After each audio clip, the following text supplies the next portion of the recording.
Hi everyone, it's Eugene from MyPlanMap.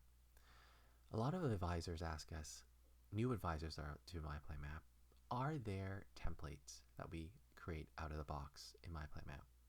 The answer is simply no, but we really want to explain some of the reasons why. First off, we don't have templated plan maps or templated actions because we want you to have an existing way of doing the creation of the templates and the actions yourself that's tailored to you and your clients. And it's very easy to do that. The best practice that we found from a lot of advisors is that they pick one or two clients that they know are very good candidates to start MyPlanMap off, and they start creating brand new plan maps for them. Each new plan map then becomes a template into itself, and then you can easily create new plan maps from there. For example, there's one I created and that I often use on demos about being able to bring in a brand new client using what I would call an onboarding template.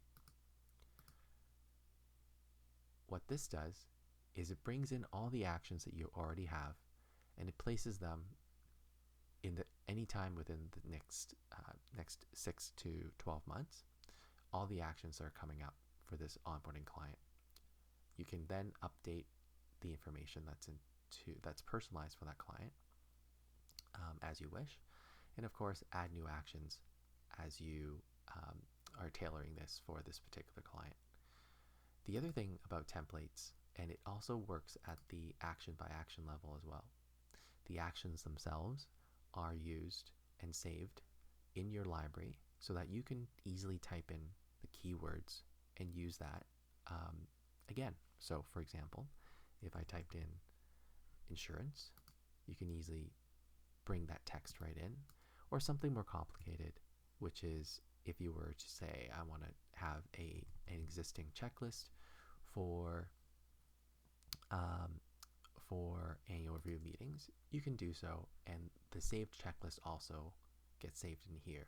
You can update this as well to allow for the individual's needs and the household's needs. And so templating is easy to do within MyPlanMap. You start off with first one or two plan maps and you build that repository of your library of recommendations and templates to use going forward. Thanks for listening.